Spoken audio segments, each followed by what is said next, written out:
Okay, Leigh Evans of the World Tai Chi Boxing Association, and welcome to Tai Chi for Health, the Western View. As Eli and I did with the Dimak of Tai Chi, we're going to try and cut through the mysticism of the 19th century translations of Chinese sayings and traditional Chinese medicine, and look at the health of Tai Chi and why Tai Chi works for health, with a more, not necessarily a Western, but a modern medical view of health. So, firstly, we need to look at what health means. Health basically means freedom of pain and illness. So in this volume, I'll be looking at the structure of Tai Chi, or the core of Tai Chi, or what makes Tai Chi. If you don't adhere to the classical structure of Tai Chi, all you're basically doing is getting some very, very minimal exercise benefits and waving your hands around in the air. Now, a lot of people, when they try and talk about the health of Tai Chi, as I said earlier, they fall back on 13th century sayings or translations like balls of golden energy and things which don't mean anything. They don't mean anything, especially not to the Western mind. When in the West we look at Tai Chi and we talk about Dantian, in the West we don't understand what a Dantian is, so it doesn't have any particular meaning to us. So we start with the structure. As I said in this volume, we're going to start with the structure and look at how the structure of Tai Chi works to make us free from pain and free from illness. So we've got to start with any structure, any foundation. If you're going to build a house, you always start with the foundation. So the foundation of the body and the foundation of our structure is the feet. The feet are of primary importance in Tai Chi and in health. If you don't have good feet and good structure of the feet and the legs, you can't stand up, you can't walk, you can't live a healthy lifestyle. So, or you can live a healthy lifestyle to a degree. That's not saying that people without feet don't live a healthy lifestyle. But in Tai Chi, we start with the feet. So the classics of Tai Chi, or the structural principles of Tai Chi, say that we should gently grip the ground with our feet. Now, this isn't you grip the ground like you're clenching your fist. You just very, very gently, like you make a fist in Tai Chi, which is very loose, or eventually you don't make a fist. In Tai Chi, it whips shut. You just grip the ground very, very gently with the feet, and you adhere to the fact that the feet need to be parallel and pointing straight forwards at the start. You sink your weight into the sweet spot in the heel. So if we have a look at the foot, so the foot is basically made up of three structures. The phalanges, or the toes. Then you've got the mid-foot zone, which is basically a pyramid of bones. Lots and lots of bones. I'm not going to give you an in-depth anatomy and physiology class. If you really want to look at the structure and exactly what I'm talking about, then do your own research. I'm going to mention a lot of things like functional mobility and plyometrics and isometrics and lots of different things as we go through, but I'm not here to teach you what those individual things are, just to look at Tai Chi. So we've got the midfoot zone, as I mentioned, which is a pyramid, and then we have the calcaneum and talus, which makes up the posterior aspect of the foot. The calcaneum is what we know as our heel bone. Okay? So the sweet spot in the feet, where we need to sink our body weight in Tai Chi, is just the anterior aspect of the calcaneum, or the front of the calcaneum, very slightly to the right, on the right foot, or in line with the fourth metatarsal on the right foot, and on the left foot it's at the anterior aspect of the calcaneum in line with the fourth metatarsal, which is slightly to the left of the front of the heel bone in the left foot. This is the optimum point to sink your body weight in your foot, to give yourself good structural stability, but also where to sink your weight to make you solid on the ground where you're standing, and to allow the spring effect of the foot to work. So the fourth metatarsal is basically in line with the toe next to your little toe, and it's the bone that runs down through your foot. Now when we're moving in Tai Chi, this is where the body weight runs, is up the fourth metatarsal into the ball of the foot and transfers through the ball of the foot. Now it doesn't run up any other of the bones of the foot, because if it runs in the fifth metatarsal, which is in line with the little toe, then you are supinating the knee, or you're turning the knee to the outside, so you're potentially doing damage to the knee. If the weight is running at the fourth metatarsal, then the body weight is running straight down through the tibial plateau of the knee and straight down into the calcaneum, or the front aspect of the calcaneum, so we can run into the ball of the foot. Now the classics of Wang Sung Ye say that you never put power over water, which means that you don't put power over kidney 1, or bubbling well it's known as in yoga, and it's kidney 1 in traditional Chinese medicine, which is just in line with your second metatarsal, or the toe next to your big toe and the bone that attaches that through the foot, just underneath the ball of the foot. That's where kidney 1 is. Now, you never put power over water. There's lots of things in the classics which say it'll make you go insane and the such like. I'm not here to dispel that or to reaffirm that belief. But if you put your body weight into your third or second metatarsal, then you're pronating the knee. If it's in the second metatarsal, you're allowing the knee to shift on a medial aspect or to the middle of the body and misaligning the knee in that direction. And if it's in line with the third metatarsal, you're putting too much weight down through the patella section and the patella tendon through the center of the knee. So it's very, very specific where you get the knee, the weight to run from the calcaneum or from the sweet spot in the heel through the foot, and when you transfer weight into the opposite foot and transfer that weight back, you must be very, very specific with your transference of weight. So why we grip the ground gently is because that is giving us the structure of the foot. It's giving us a good solid arch, and as I said earlier, it's aligning the foot and the talus of the foot, and it's not misaligning the knee to do that. Now, if you go and see a podiatrist because you have a problem with your feet, what the podiatrist says is you should force the ball of your foot into the ground, pick your toes up and spread your toes. This has the same effect of forming the arch of the foot and forming the outer structure of the foot, so that you have a good spring-loaded foot, not a flat foot on the ground, which is allowing your knees to become misaligned. When you have a good structure of the feet, then your knees will stay in line because your talus of your ankle, or your ankle roughly looks like this. You're not shifting the weight. The weight is sinking down straight through the talus, and it's allowing for a good structure of the foot and the ankle. If you have a good structure of the foot and the ankle, then the rest of your body above has some foundation it can rest that weight on, and it can stand strong basically. Now in the West, because we trap our feet in shoes, our arches tend to fall, we tend to have weak feet. So by gently gripping the ground all the way through our Tai Chi, we're training the structure of the foot to have the correct structure of the foot for dorsiflexion and plantar flexion of the foot. But as I said, I'm going to cover movement in the next volume of Tai Chi. This is purely on structure. So when I just gently grip the ground, because we never do anything to excess, anything that you do to excess can be as detrimental as not doing anything at all. So you need to do everything just so that you're engaging the body, so that you can train the body in a correct structure. Doesn't matter what sort of exercise you're doing, if you are too tense all the way through the exercise, that will be physically detrimental. Even when you're lifting weights and weight training and the such like, you don't tense up the whole body unless that is absolutely necessary. So you can see from just gently gripping the ground, I'm forming the structure of the foot. Now I'm not gripping the ground so hard that the toe knuckles are going white. Now this is the same if you're doing Bagua, if you're doing Tai Chi. I'm not really au fait with Xingyi. It's something I personally never truly studied.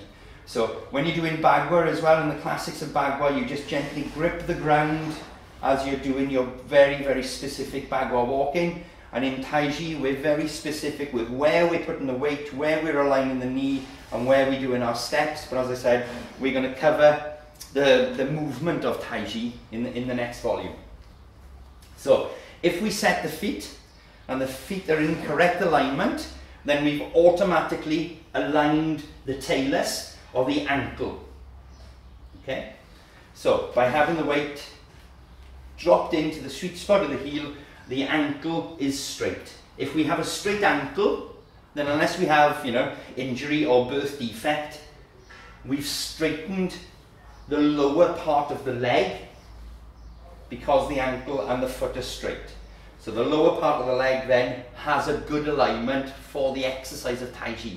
Because a lot of people think that Tai Chi is easy and you're just waving your arms around in midair. Tai Chi should be difficult. The structure, it is a core training exercise. It's a structural exercise. So, when we're actually setting our alignment, we start off with the feet need to be shoulder width, or hip width, or in line with your AC processor. Sorry, I don't remember the true physiology for it, but you're not going to the anterior deltoid aspect of the shoulder to get your shoulder width. You go into this little lump here at the end of your collarbone, and that's where your shoulder width, your sweet spot should be in line with this, or basically the sweet spot of the heel is almost in line with the pelvis. So everything is pointing straight forwards to start with. Your structure is very, very disciplined. It's a very disciplined structure, okay? That doesn't mean that it's, oh, I'm disciplined. You engage muscles in Tai Chi. You don't become too tense. You don't become totally relaxed. To say that we relax in Tai Chi is not to understand how the body works. If you relax, you lie on the ground. You must engage muscle groups. If you look at the principle of yin and yang, yin people think is weak and soft, but it's not. There's a little bit of yang within yin. If you look at the yin-yang structure, there's a little bit of yang in the yin, which gives structure to the looseness. If you look at yang, yang isn't totally tense. There's a little bit of yin in it to give it suppleness and mobility. There's no point being totally tense. Okay, so now we look at the structure from the knees to above the pelvis, or to the base of the waist. So, where we get our structure from the knees is, Earl used to say that you bend your knees until your big toes disappear. This being a parallax error, that's when you're to a point of knee over toe. Okay? Now this takes a lot of understanding in Tai Chi, because you need to not just bend your legs so that your bum sticks out. You need to drop your weight into your heels as you're bending your legs. Now for me, I run the medial aspect of my patella in line with my second toe. So the inside of my patella, I run in line with the gap between my big toe and my second toe. So as I bend my knees, you can see I'm not bending my knees and allowing my bum to stick out. Okay? As I'm bending my knees, so my bum is coming under. Okay? That doesn't mean that I'm doing this, because that's to the extremity. What I'm doing is I'm relaxing the lower trapezius here. Now this is where we're getting the structure from the knees, the top of the knees from, remember? So, as I'm sinking down, I'm taking the tension, or a lot of the tension out of the lower trapezius, or these big muscles that come down the sides of the spine here and protect the kidneys and hold this part of the back stable. I'm taking the tension out of those, and then I'm tucking the pelvis under from the iliopsoas. And the iliopsoas is your hip flexor. It does a number of jobs, but here we're using it for structure. As I said, I'm not going to give you an in-depth anatomy class. So we're using the iliopsoas now, because in the West we tend to sit down very unnaturally, so our bums tend to stick out. So what we tend to have to say to beginners, especially when they start their Tai Chi, is to tuck your pelvis under.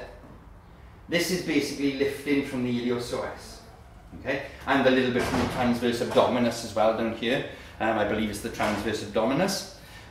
So, to get the alignment of the knees from above, I'm keeping the medial aspect of my patellas, or the inside aspect of my knee bone, in line with the gap between my great toe and my second toe, or my big toe and my second toe. I'm running that gap.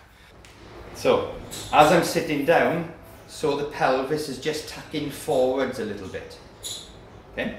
So this is giving us the structure from above. It's running the femurs and the femoral plateau in line with the tibial plateau, so that allows you to drop your weight then straight into your heel, not into your knee. As I said earlier, the classics of Wan Sung Ye say no power water. So if we've taken our weight forwards and it's not in the sweet spot, we're putting too much weight then into the patella tendon again from above.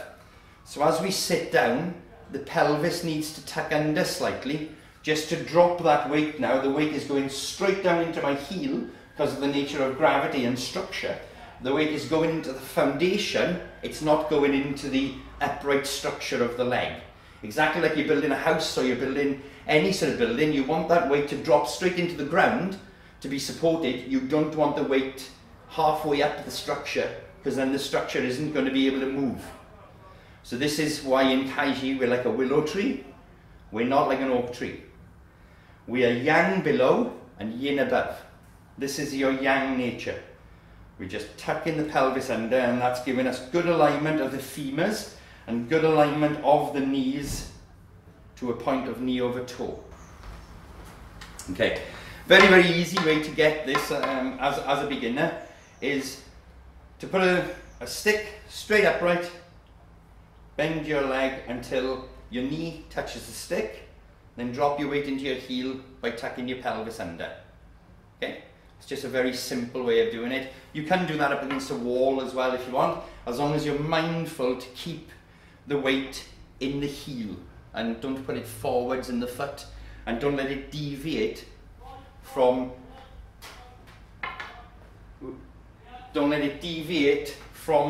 the alignment of the fourth metatarsal or in line with the toe next to your little toe. So I'm dropping that down. Now this is giving us structural integrity below the waist. So we've got a good form structure of the foot, so we don't have pain in the foot and we don't have problems in the foot, or it'll repair problems with the feet. I broke my back about 5 years ago and my arches fell a lot more. And I've also broken my left toe so many times. I've got a bunion coming there through years and years of doing the fighting arts and living a very interesting life. This posture of Tai Chi keeps my feet active and keeps them alive. It's also repaired the balls of my feet. So I now have an arch in my feet here. So it's repaired my instep, or my inner arch of my feet has been repaired by being very, very mindful of my feet in my Tai Chi and my Qigong. When I'm doing my Tai Chi and my Qigong, I'm very mindful of my feet post-injury. So this has repaired them here. So this has given us freedom from ill health and freedom from pain in the feet. If you get the feet right, you've got the ankle structure right, with the weight in the right place. So then your freedom of pain and illness in the ankle comes from the structural integrity in the ankle. Same again with the base of the knees. Because the structure is correct to the base of the knee and you're not putting your weight forwards, which is putting too much weight on the front of your tibial and femoral plateaus and into your patella tendon, the weight is back where it should be, where the tibial plateau and the femoral plateau come down to meet. The weight isn't to the front or to the sides at all, causing a misalignment or causing too much of a focus of pressure. It's coming straight down into the middle, to the back of the tibial and femoral plateaus, and that's allowing the weight to fall down into the heel. And because of this very specific nature of the way that we transfer weight through the foot and through the knee and into the sweet spot of the heel, as we discussed earlier, we're not pronating and supranating the knees, thus compromising the medial and lateral meniscus in the knees, so we're getting good, strong knees. This is gapping the joints, or supporting the joints. It's strengthening the muscles around the knees, above and below, the muscles up the fronts of the shins or your tibias, to give you structural integrity in the knee, so you have a strong knee joint, because the knee isn't a true joint like your elbow, this sort of thing. It's just tibial plateau sits against femoral plateau, and you want to gap this joint basically with muscular and tendon strength. So this is what's causing it from below. The tucking under the iliopsoas of the pelvis from the iliopsoas is causing the knees just to tilt outwards a little bit, to drop that weight slightly right and left of the fronts of your heel bones. So the weight is falling straight down in a straight line and not compromising the knees because the pelvis is tucked under. Okay, the pelvis. The pelvis is the midline of the body. As regards the weighting as well, and structural integrity, you've got to have the middle of the structure correct. It's got to be in line. Okay? That's just for the weighting of the body, to be correct below, or yang below and perfectly in line, because we don't want to train our bodies out of line. Because believe it or not, there is a lot of muscle building in Tai Chi. And that's a huge part of the health. Comes from the structural muscle building and tendon and ligament strength that you get from Tai Chi. Now in the movement section, I'm going to cover more of how we enhance and strengthen the ligaments and the tendons and the bones to give us the bones of the tiger and the backbone as opposed to a spine that the classics talk about. But we'll have to broach on the subject because everything is everything else in Tai Chi. Tai Chi is one great unit which works together. If you leave anything out, if you leave your structure out of your Tai Chi, then you're not doing Tai Chi anymore. You're simply just waving your arms around or getting some very minimal exercise. It's like swimming. If I forget my structure when I'm swimming, my arms and legs go all over the place and I tend to sink and I'm not really swimming. I'll get some very minimal exercise benefits from it, but I'm not getting the true benefit that you get from swimming or from Tai Chi by forgetting the principle of structure. So, and in swimming you tend to sink and drown. So, structure of the pelvis. As I said earlier, Westerners, we tend to sit down a lot, which is very unnatural, and we tend to stick our bums out because we're holding ourselves up with our lower trapezius, as opposed to bringing the pelvis under, or relaxing the lower trapezius and bringing the pelvis under and tilting it forward slightly from the transverse abdominis and the iliopsoas, which is your hip flexor and I believe leg lifter, but as I said, I'm not here to give you an anatomy and physiology class. So, bringing the pelvis under gives you structural integrity of the knees from above. So the structural integrity of the knees is coming from the iliopsoas. Okay? And this is part of starting the anterior and posterior chains coming into play in your Tai Chi. Or your first circle, as it was called in the classics. Okay? But we're going to be covering that more as we go on. So, alignment of the pelvis is very, very important to have good health or freedom of pain and illness below the waist, as well as at the spine. If your pelvis is tilted, any weightedness that comes into the spine or any exercise you're doing is misaligning your spine, and that's going to cause a lot of pain and discomfort. So, when we're tilting the pelvis under as well, we're bringing into play the transverse abdominis. Now, as you get more advanced in your internal arts and in your Tai Chi, now don't exaggerate this at all in your Tai Chi, is on the breath, there's an awareness or a very, very slight lifting of the perineum. If you don't know where the perineum is, in men it's the gap, it's the muscle between the testicles and the anus. In Bagua and in Tai Chi, they say there's a lifting from convective vessel 1, which is just in front of the anus. Okay? So don't exaggerate this. This is just an awareness or a very, very slight lifting. Now, when I teach pelvic floor exercise, because I'm a registered nurse, I didn't say that earlier. When I teach pelvic floor exercise to people, in women we say you're trying to hold something in your vagina when somebody's trying to pull something out of your vagina. So when I'm teaching elderly ladies and the such like, or ladies in general, I say you've got a £50 note rolled up and it's just inside your vagina and I'm trying to pull it out and you're trying to hold on to it. And in men then, when we're teaching pelvic floor exercise, we say, imagine you've got an erection and you put a towel on your erection and you're trying to lift your erection up. Now that's exaggerating it because that is a muscle building exercise. In Tai Chi, there is an insinuation of the lifting from convective vessel 1 or the back of the perineum on the in-breath. Now this is quite an advanced principle of Tai Chi, but it's got to be covered here in the health of Tai Chi. Why is it got to be covered in the health of Tai Chi?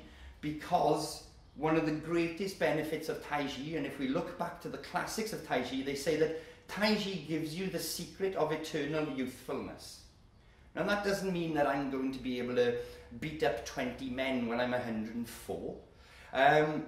What that means is I can live a good life right through my life. I can retain urinary, we teach pelvic flow exercise to women and to men to maintain pelvic flow integrity. So by maintaining pelvic flow integrity, we're maintaining urinary and fecal continence and a good elastic vagina and the ability to maintain a good erection right through life. So your sexuality is part of your health. If you're defecating yourself, you can't be known as healthy. I'm not saying that people who defecate themselves aren't healthy to a degree and can't live a good life, but you live a better life if you can maintain your fecal and urinary continence. And this, to me, as a nurse, is one of the greatest gifts of Tai Chi. It is such a powerful exercise. It's addressing all systems of the body. So I've got to include it in the health of Tai Chi.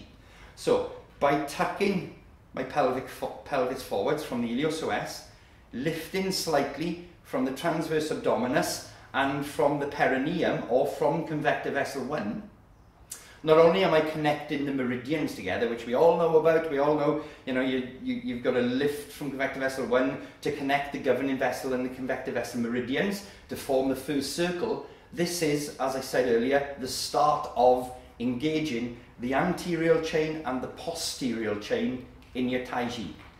And these chains are muscle groups that work together.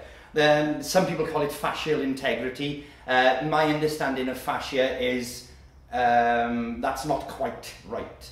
It's more using the chains of the body, so multiple fascia connection as opposed to just fascial connectivity.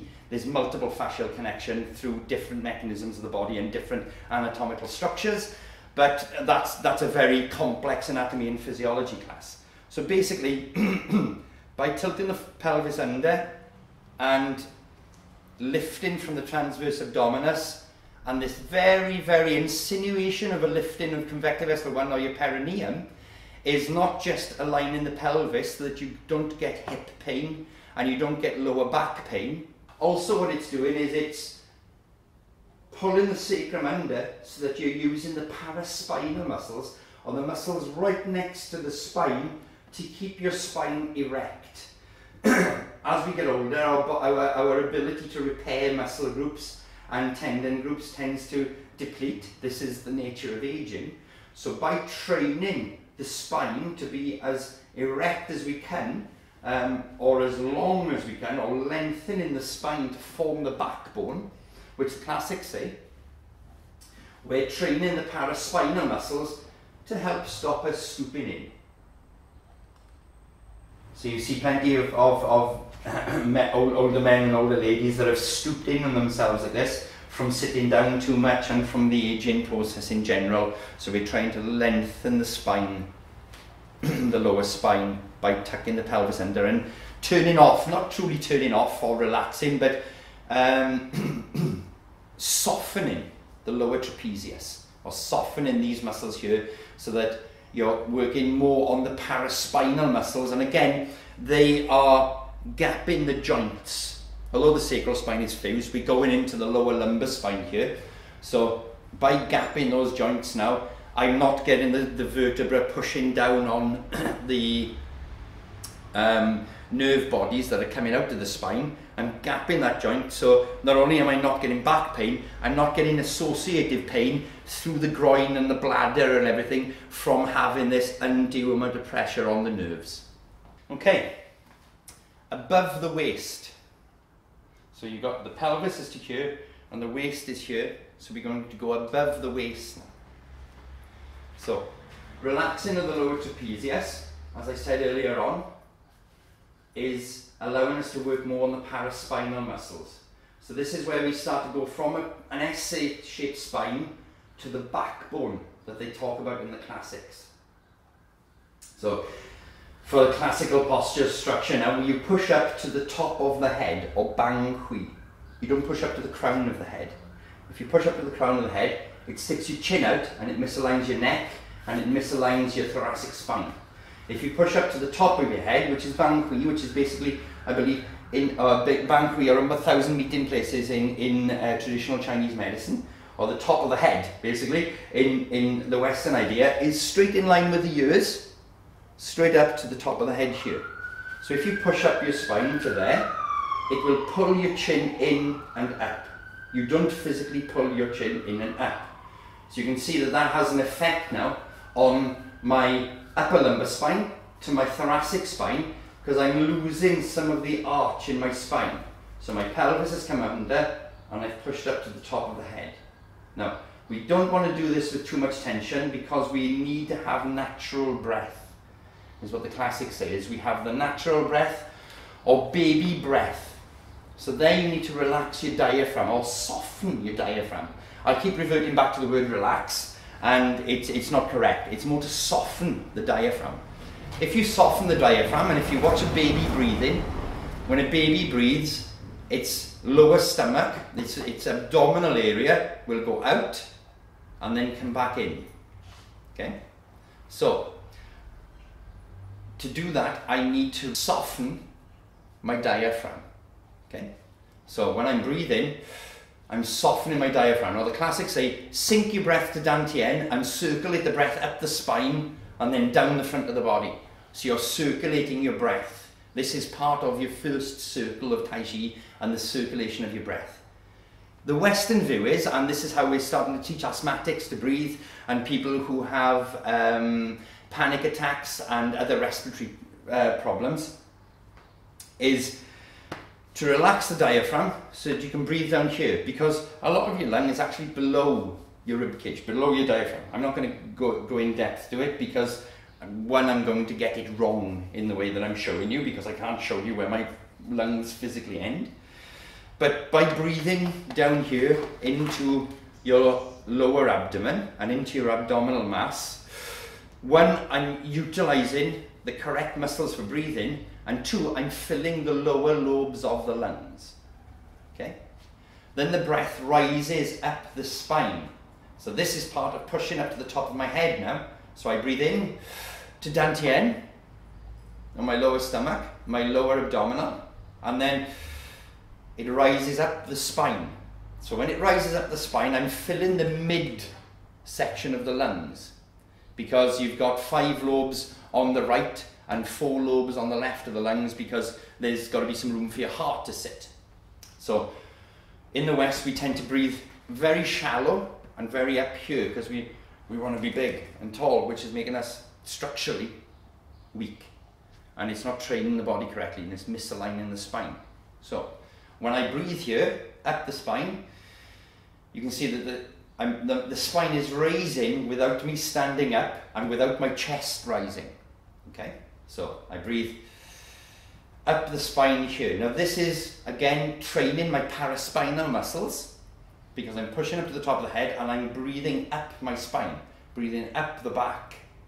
So this is training the paraspinal muscles, and again, this is gapping the joint between the vertebrae, and this is stopping the vertebra applying pressure on the nerves that come out of the spine that feed the internal organs and well, they feed the whole body. Everything comes from the spine, basically.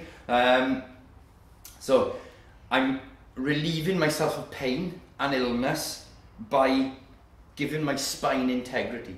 By having spinal integrity, I have less pain, I have less illness emanating from the spine.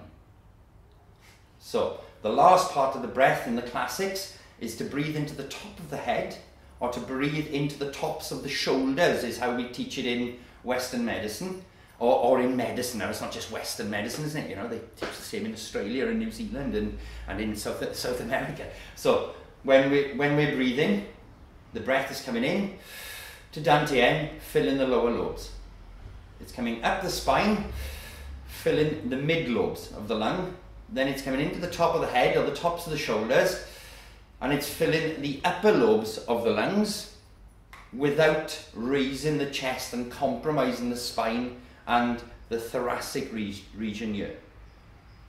So the whole breath is one big circulation which is coming into dantian, rising up the spine and into the top of the head. Here, this is engaging the posterior chain of muscles, or one of the largest chain of muscles in the body. Oh, by the way, the strongest chain of muscles is your girdle meridian, and this is why all movement comes from Dantian. In Tai Chi, all movement needs to come from Dantian. Power comes from the ground and is guided by Dantian. In your Fa Jing, everything wants to be controlled from this mass of muscles right around your girdle, or the girdle meridian. I can't remember if the Du Mai, Ren Mai, Dai Mai, which one it is. I'm not here to teach you traditional Chinese medicine, as I'm not here to teach you an anatomy and physiology class. I'm here to teach you the health of Tai Chi. So, I'm engaging this girdle mass here to give myself structural stability with the iliopsoas, the transverse abdominis, pushing down into the ground, which is giving me this yin below structure. It's not tense, because if I'm tense, I'll fall over. It's a little bit more pliable than that, because the waist is allowed, the pelvis is allowed to move independently. Okay, so this is tucking under there, so it's raising up the back, right up to the top of the head. So this is getting rid of neck pain, it's causing good neck alignment, good structural alignment for the whole of the spine, and I'm elongating the spine. I'm stopping this compression effect as I get older. Okay, so that's where the posterior chain comes into play. Now on the out breath, when you breathe out, the chest will deflate and then the stomach will come in. So this is the last part of the circular breath. The breath has come up and now it's going to drop down the front of the body. Okay, as I mentioned, pushing up to the top of the head straightens and gaps the joints in the thoracic spine, so it gives you good thoracic integrity and stops you getting associated pain and illness stemming from the thoracic spine. Pushing up to the top of the head aligns the C-spine, or aligns your neck correctly, so you don't get this pressure on the nerves from the spinal vertebra, because you've trained your spine to be upright. And this has gapped the joints in your C-spine or in your neck. By pushing up to the top of the head, it brings the chin in and up. You don't push the chin in and up, because that misaligns your spine, because you're using the muscles, the anterior aspect of the neck to pull the chin in, and that's misaligning your spine. By simply pushing up to the top of the head, it brings the chin in and up, and this is aligning the C-spine or your neck vertebra.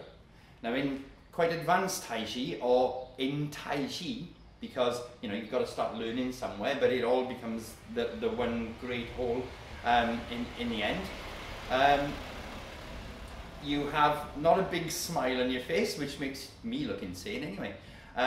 You have a slightly amused look on your face, or a lighter look on your face. You're not frowning, because this aligns the pinna of the ear to the C-spine and helps align the spine from C3 to C1. Or it aligns the axle, which allows the head to turn, with the atlas, which is what holds your head up. So you have this light look upon your face. It's not because we're communicating with celestial energy or anything, but we have this light look on the face because it aligns the spine more than if we're frowning and have an angry look on our face. Okay, so we've come over the top of the head now, so the spine has now become a backbone, because you've elongated the spine and elongated the spine. By tilting the pelvis under, you're actually elongating your lower spine and training your paraspinals to keep your spine upright and erect as we go through life. And you push up to the top of the head, which then is doing the same above this sort of T7, T8, T9 junction in the body, which in modern physiology now we're looking at it being the linking point between the lower strength and the upper strength. This section of the spine is of great importance, and that's what we're doing here in our Tai Chi, is we're linking the spine together to form the backbone. Okay, so from the top of the head down the front of the face, everybody knows from the classics that you push your tongue against your upper palate like you're saying the letter L. Now, people know, oh, this connects the governing vessel and convective vessel meridians. Fine, it does. But it's an almost redundant knowledge. What isn't a redundant knowledge is the fact that pushing the tongue against it, not pushing it really hard, but like you say in L, is employing the deep cervical spine, or cervical, I don't want to get those two mixed up, do I? The deep neck muscles, shall we say. It incorporates those into your spinal integrity, in your spinal structure. Now, I know some divers and definitely power lifters and weightlifters, when they go and lift a heavy weight or when their bodies are under pressure, they jam their tongue against their upper palate, literally jam it up there to employ these deep neck muscles so that when they're under a lot of pressure, they don't misalign their spine or misalign their necks, to hurt their necks or to train their necks out of line. Now you see a lot of bodybuilders are like this because they haven't used the principle of tucking under from the iliopsoas to gain strength and jamming their tongue against their upper palate and pushing up to the top of their head to gain strength. But if you see a good bodybuilder or a good power lifter, they have a very upright spine, and when they're lifting, they jam their tongue against the top of their mouth. Now this has a great connectivity effect between the posterior chain and the anterior chains of the body, or the muscle chains of the body. And this is your first circle. Okay? I'd like to say that this is just internal energy, but if we would be very ignorant in the internal martial arts. Although in the World Tai Chi Boxing Association, we teach the true traditionalism of Tai Chi and the traditional arts, and we don't try and water it down, make it any easier to learn. Tai Chi is difficult. Bagua Zhang is difficult. I understand Xingyi is very difficult as well, but I don't have a great working knowledge of Xingyi, but I understand all the principles are exactly the same. It's just a little bit more yang, I believe. So, where we shouldn't stay to traditionalism is to rule out progression in knowledge. That would just be ignorant. So, we've got to look at the modern understanding of physiology, the modern understandings of health, and the modern understandings of exercise to enhance what we're doing. Any good martial art, anything, has got to progress to keep it alive, to keep it concurrent, to keep it active. It's got to develop. So we'd be very ignorant if we said, oh no, it's all about chi power and nothing else. Ridiculous notion. So, posterior chain, anterior chain, but that doesn't mean this. It means this. A good upright structure without lifting the chest. So we are yang below and yin above, but because we're yin, it doesn't mean that we're loose and floppy. Because we're yin, we have good integrity, but we can allow force to run through the body. Okay, the front of the body. So again, there's relation to yin and yang of the back to the front of the body, although you are classically yang below, yin above, you still are slightly more yang up the spine and slightly more yin down the front of the body. Now, the tongue stays at the top against your upper palate to employ your deep neck muscles, as I said, because they are very, very important in structural integrity and in maintaining this free from pain, free from ill health from the spine. Okay, I'm not going to go into a great plethora of knowledge about where the nerves go and everything else. If you're interested in that, have a look. It's a very, very complex and very interesting system of the body, and you can see why osteopaths and chiropractors and the such like and physiotherapists and people who work on posture alignment, I don't know what I can think of, Alexander technique and Rolfing and all these modern principles are working on the posture of the body. Pilates is wonderfully powerful art. Why they're getting such good results in freeing people up from pain? Because they are strengthening the spine, they're strengthening the structure. So the tongue stays against the upper palate. When we breathe into the lower abdomen. When we breathe in, the breath rises up the spine. When we breathe out, it falls down the front of the body. Okay, there's all sorts of different mindsets and the such like. Earl used to imagine breathing a marble around his body like this, you know, and honey or syrup falling down the front of his body. I'm a man of science, I'm afraid, and it works for me purely just understanding the anatomy and physiology of what's happening in my body. So, when I'm breathing out, I'm not sagging the front of my body. When I'm breathing in, I'm not raising the chest. You do not raise the chest in Tai Chi or in Bagua. In Bagua, the chest stays bowed. You bow the chest. The chest bows inwards, but it's difficult to talk about that. It's a very advanced principle. And I don't want to lead you astray.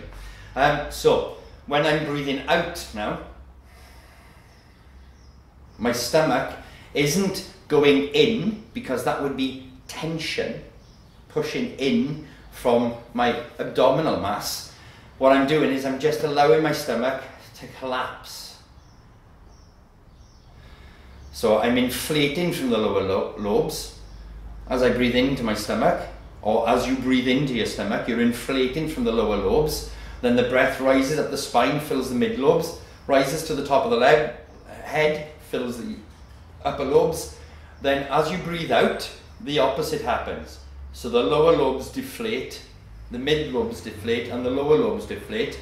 But it comes from this collapsing.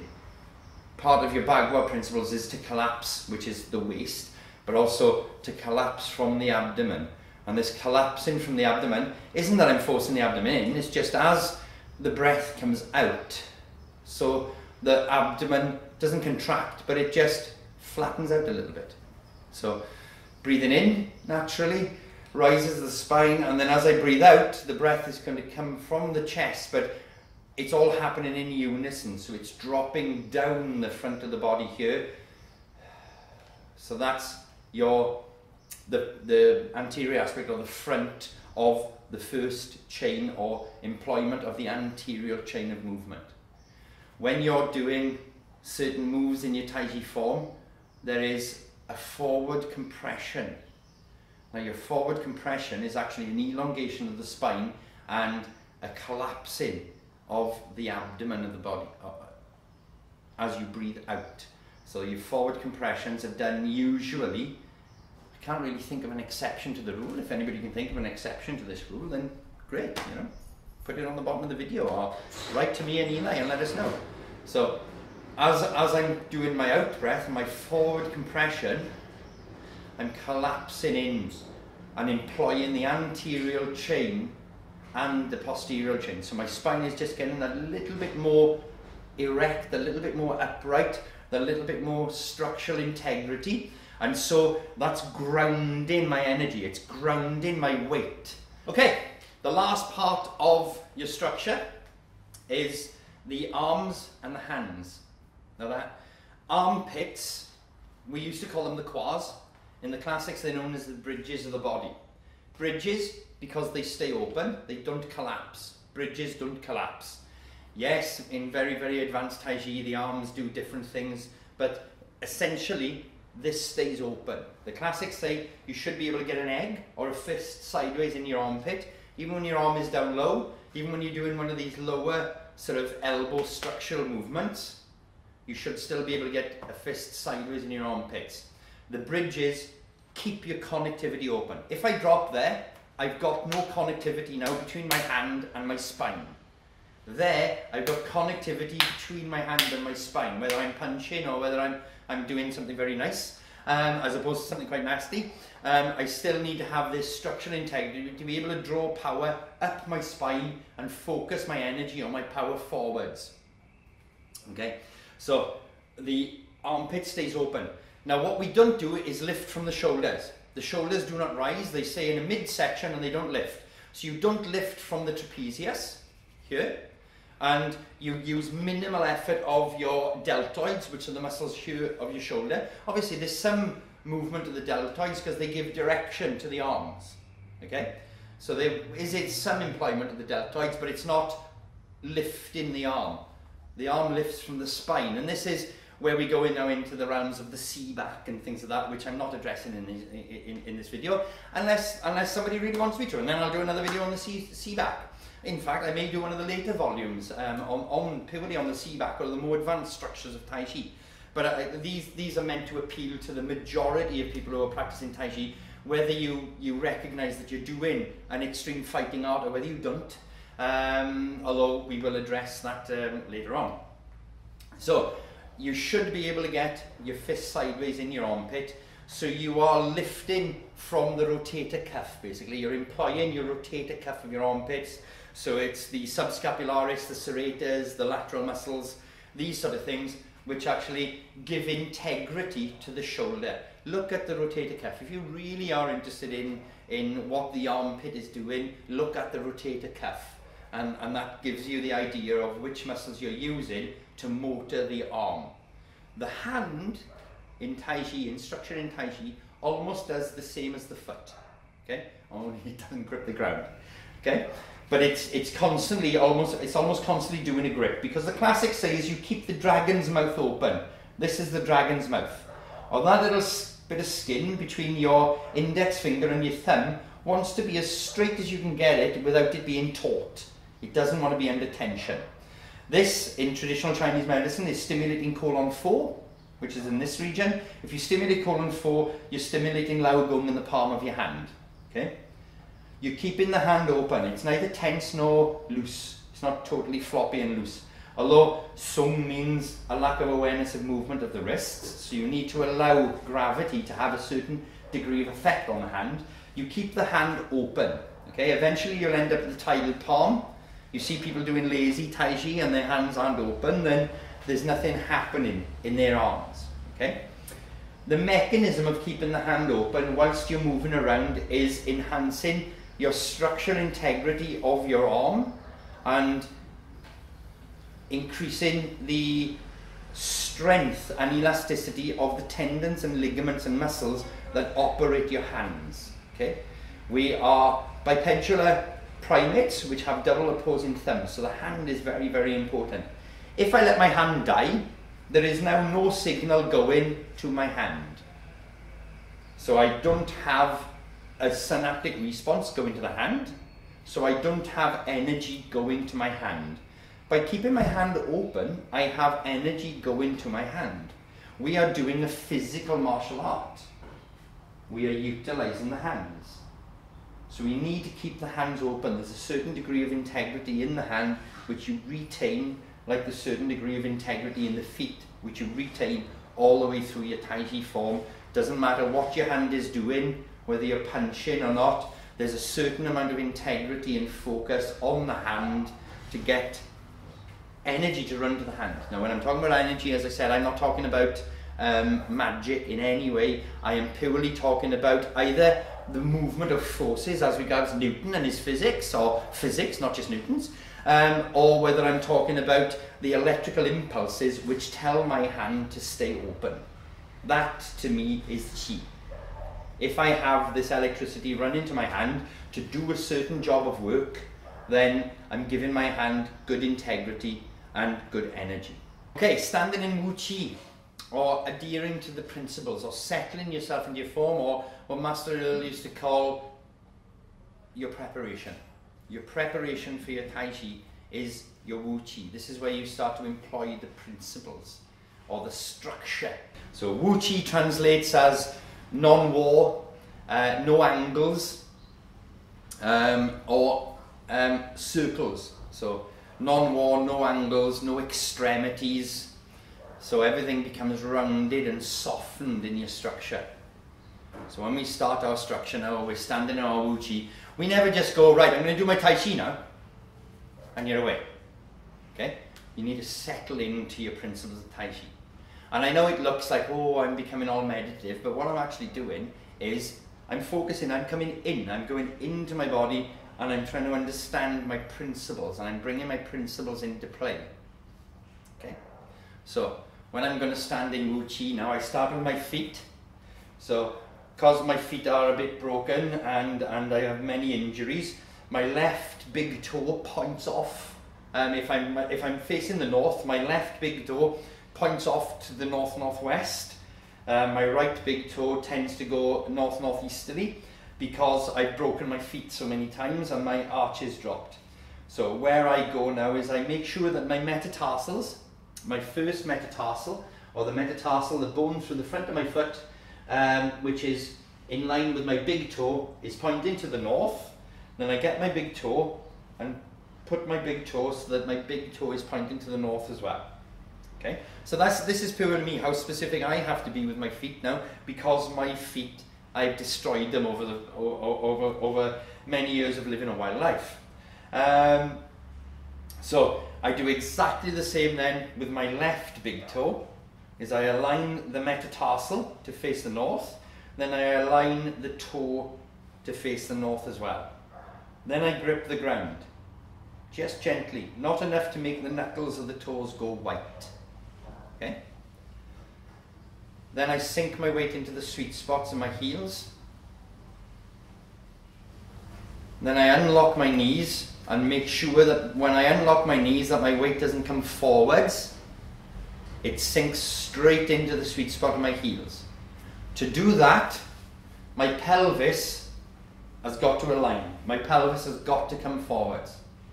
So I'm loosening or softening my lower trapezius and straightening out my sacral spine, tilting my pelvis forwards a little bit.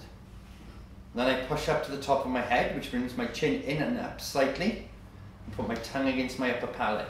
Now all of these things are very, very subtle. None of them are done to the extremity, as I mentioned earlier, because you'll cause misalignment and you'll cause too much tension in the body. So standing in my Wuji, my tongue goes against my upper palate, push up to the top of the head, then open up the bridges of the body, and open up the dragon's mouth. Now this is all well and good, but usually when we start moving then, we revert straight back to our normal standing posture. Obviously this is exaggerating it, but as soon as we start to move, we forget about all of the principles of Tai Chi, because it's quite difficult to move and it puts a lot of pressure on the legs. And it puts a lot of pressure on the body. Tai Chi is difficult. It is a co-exercise. It's an exercise. It's lots of different exercises. It's functional mobility, it's isometrics, plyometrics, lots of things as I mentioned earlier. So to get all of these exercises into play, you need to adhere to these principles of structure. So you see, I'm standing normally now. I start with my feet, then my heels, then my pelvis, then my knees, then my pelvis, then the top of my head, which brings my whole spine into the backbone, tongue against the upper palate, open up the bridges, open up the dragon's mouth or colon 4, getting structural integrity in my hands, and soften my wrists. Have no extremities. And the mind, we're going to do one on the principles of the mind. But basically, I don't want to dwell on any specific subject. I don't want to be thinking about one thing. I just need to let thoughts pass through my mind. So I'm softening the whole body. Then when I start my Tai Chi, I don't lose these principles.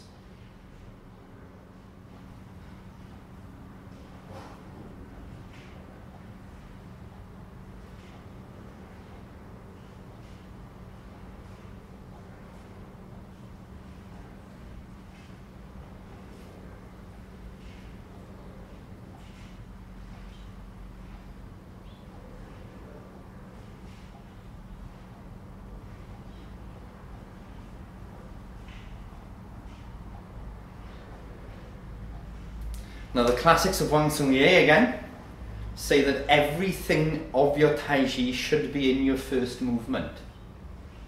Now that doesn't mean that things like squatting single whip are in your first movement, but all of your principles that make up your Tai Chi are in your first movement.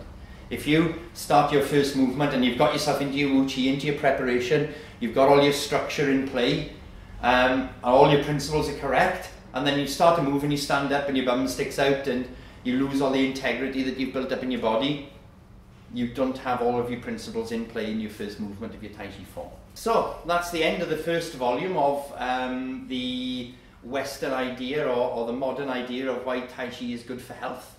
I hope you found it beneficial. I'm going to move on, and the next one I'm going to do is on the principle of a movement in Tai Chi, including fajing, including stepping and the different types of exercise that we are actually doing within our Tai Chi form.